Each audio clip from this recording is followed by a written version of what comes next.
بسم اللہ الرحمن الرحیم۔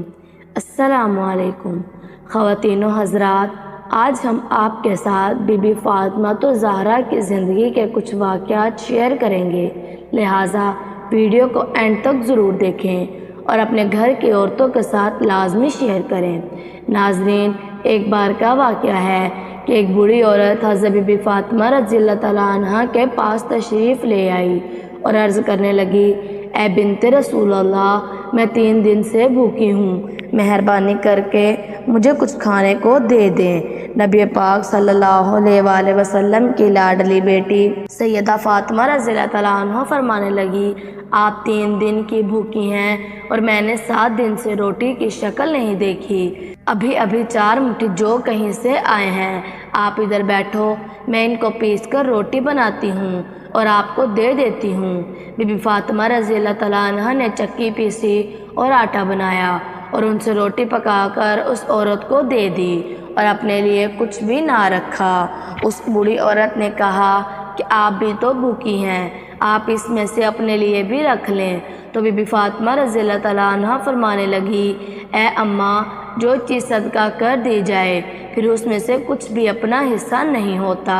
تو یہ تھی بنت رسول اللہ صلی اللہ علیہ وآلہ وسلم کی پیاری بیٹی بی بی فاطمہ رضی اللہ تعالیٰ عنہ کی سخاوت۔ ایک مرتبہ دوپہر کے وقت نبی پاک صلی اللہ علیہ وآلہ وسلم اپنے گھر سے باہر نکلے۔ اسی وقت نبی پاک صلی اللہ علیہ وآلہ وسلم فاقے سے تھے۔ راستے سے گزرتے وقت آپ کی ملاقات حضرت ابوبکر صدیق رضی اللہ تعالیٰ عنہ اور حضرت عمر رضی اللہ تعالیٰ عنہ سے ہوئی۔ دونوں حضرات بھی فاقے سے تھے۔ حضرت محمد صلی اللہ علیہ وآلہ وسلم ان دونوں صاحب کو لے کر حضرت ابو ایوب انصاری رضی اللہ تعالیٰ عنہ کے باغ کی طرف گئے۔ آپ صلی اللہ علیہ وآلہ وسلم کی خدمت میں کھجوروں کا ایک گوشہ اور بکری ذبح کر کے اس کے گوشت کے کباب بنائے گئے۔ جب دسترخوان بچھ گیا تو آپ نے ایک روٹی پر تھوڑا سا گوشت رکھ کر فرمایا، یہ میری بیٹی فاطمہ کو بھجوا دو، وہ کئی روز سے بھوکی ہے۔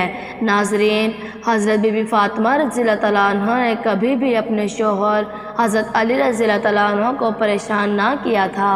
روایات میں آتا ہے کہ ایک مرتبہ حضرت علی مرتضیٰ رضی اللہ تعالیٰ عنہ گھر تشریف لائے اور بی بی فاطمہ رضی اللہ تعالیٰ عنہ سے کھانے کو مانگا۔ بی بی فاطمہ رضی اللہ تعالیٰ عنہ حضرت سیدنا علی رضی اللہ تعالیٰ عنہ سے کہا کہ 3 دن گزر گئے ہیں، گھر میں فاقہ ہے اور گھر میں ایک دانہ بھی نہیں ہے۔ حضرت علی رضی اللہ تعالیٰ عنہ نے کہا کہ اے فاطمہ، تم نے مجھے کیوں نہیں بتایا؟ بی بی فاطمہ رضی اللہ تعالیٰ عنہ نے کہا کہ مجھے میرے بابا نے رخصتی کے وقت نصیحت کی تھی کہ میں کبھی بھی آپ سے سوال کر کے آپ کو پریشان نہ کروں، یہی وجہ ہے کہ میں نے آپ سے کچھ نہ کہا۔ تو ناظرین، بنت رسول اللہ صلی اللہ علیہ وآلہ وسلم کی زندگی اکثر فاقوں میں گزری۔ کئی دن گزر جاتے تھے، گھر میں کھانے کو کچھ نہ ہوتا تھا۔ اگر کوئی مانگنے والا فقیر آ جاتا تو آپ اسے ہرگز خالی نہ بھیجتی، گھر میں جو کچھ بھی پڑا ہوتا اسے اٹھا کر دے دیتی اور کہتی کہ یہ بیچ کر روٹی کھا لو اور اپنا پیٹ بھر لو۔ حضرت ساخر بن سعد رضی اللہ تعالیٰ عنہ فرماتے ہیں کہ حضرت محمد صلی اللہ علیہ وآلہ وسلم بی بی فاطمہ رضی اللہ تعالیٰ عنہ سے ملنے ان کے گھر تشریف لے گئے تو حضرت علی رضی اللہ تعالیٰ عنہ کو موجود نہ پایا۔ حضور پاک صلی اللہ علیہ وآلہ وسلم نے بی بی فاطمہ رضی اللہ تعالیٰ عنہ سے ان کے متعلق دریافت کیا تو بی بی فاطمہ رضی اللہ تعالیٰ عنہ فرمانے لگی کہ ان کے اور حضرت علی رضی اللہ تعالیٰ عنہ کے درمیان کچھ جھگڑا ہو گیا ہے اور اس پر حضرت علی رضی اللہ تعالیٰ عنہ غصہ ہو کر کہیں چلے گئے ہیں۔ نبی پاک صلی اللہ علیہ وآلہ وسلم نے ایک شخص کو حضرت علی رضی اللہ تعالیٰ عنہ کی تلاش میں بھیجا۔ اس شخص نے آ کر بتایا کہ حضرت علی رضی اللہ تعالیٰ عنہ مسجد میں آرام فرما رہے ہیں۔ نبی پاک صلی اللہ علیہ وآلہ وسلم خود اس جگہ تشریف لے گئے۔ اس بار حضرت علی کے پہلو سے چادر ہٹ گئی تھی اور جسم مبارک پر مٹی لگی ہوئی تھی کہ حضور پاک صلی اللہ علیہ وآلہ وسلم ان کے پہلو سے مٹی صاف کرتے ہوئے فرمانے لگے کہ اے ابو تراب اٹھو، اے ابو تراب اٹھو۔ تو نبی پاک صلی اللہ علیہ وآلہ وسلم حضرت علی رضی اللہ تعالیٰ عنہ کو ساتھ لے کر گھر آئے اور دونوں میاں بیوی کے درمیان صلح کروائی۔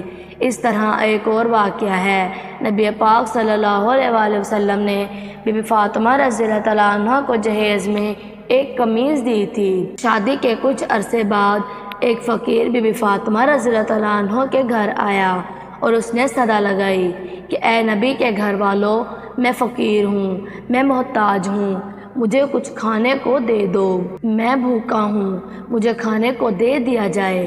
حضرت فاطمہ رضی اللہ تعالیٰ عنہ نے ارادہ کیا کہ اپنی پرانی قمیض اس کو دے دیں۔ پھر خیال آیا کہ اللہ پاک کا فرمان ہے کہ تم اس وقت تک فلاح نہیں پا سکتے جب تم اپنے وہ شہرائے خدا میں نہ دے دو جو تمہیں بہت زیادہ عزیز ہو۔ بس بی بی فاطمہ رضی اللہ تعالیٰ عنہ نے اپنی وہ قمیض جو حضور پاک صلی اللہ علیہ وآلہ وسلم نے دی تھی، بی بی فاطمہ رضی اللہ تعالیٰ عنہ نے وہ قمیض لا کر اس فقیر کو دے دی۔ پیارے نبی صلی اللہ علیہ وآلہ وسلم اپنی پیاری بیٹی بی بی فاطمہ الزہرا کی زندگی ایسی تھی، آپ کئی دن فاقوں سے گزارتی، لیکن پھر جب کوئی مانگنے والا آتا تو جو کچھ بھی ان کے پاس ہوتا اسے عطا کر دیتی اور اللہ تعالیٰ کا شکر ادا کرتی۔ ناظرین، اللہ تعالیٰ سے دعا ہے کہ اللہ تبارک و تعالیٰ تمام مسلمان عورتوں کو بی بی فاطمہ رضی اللہ تعالیٰ عنہ کی زندگی کو مسئلہ راہ بنانے کی توفیق عطا فرمائے اور تمام مسلمان عورتوں کو بی بی فاطمہ رضی اللہ تعالیٰ عنہ کے نقش قدم پر چلنے والا بنائے۔ ہمیں ان کے صبر سے سیکھنا چاہیے، ہمیں ان کی سخاوت سے سیکھنا چاہیے، اور جس طرح وہ اللہ پاک کی عبادت کیا کرتی تھی ہمیں ان کی عبادت سے سیکھنا چاہیے، اور اپنے شوہر کی اطاعت کے بارے میں بی بی فاطمہ رضی اللہ تعالیٰ عنہ کی زندگی کا مطالعہ کرنا چاہیے کہ وہ کس طرح اپنے شوہر کی فرما برداری کرتی تھی اور ان کی نافرمانی نہیں کرتی تھی۔ امید کرتی ہوں کہ آپ کو یہ ویڈیو اچھی لگی ہوگی۔ اگر ویڈیو اچھی لگے تو ویڈیو کو شیئر کیجیے اور ہمارے چینل ہمنا وائس کو سبسکرائب کیجیے تاکہ اس طرح کے پیاری ویڈیوز آپ تک پہنچتی رہیں۔ اللہ تبارک و تعالیٰ آپ کے علم میں اضافہ کرے، آمین۔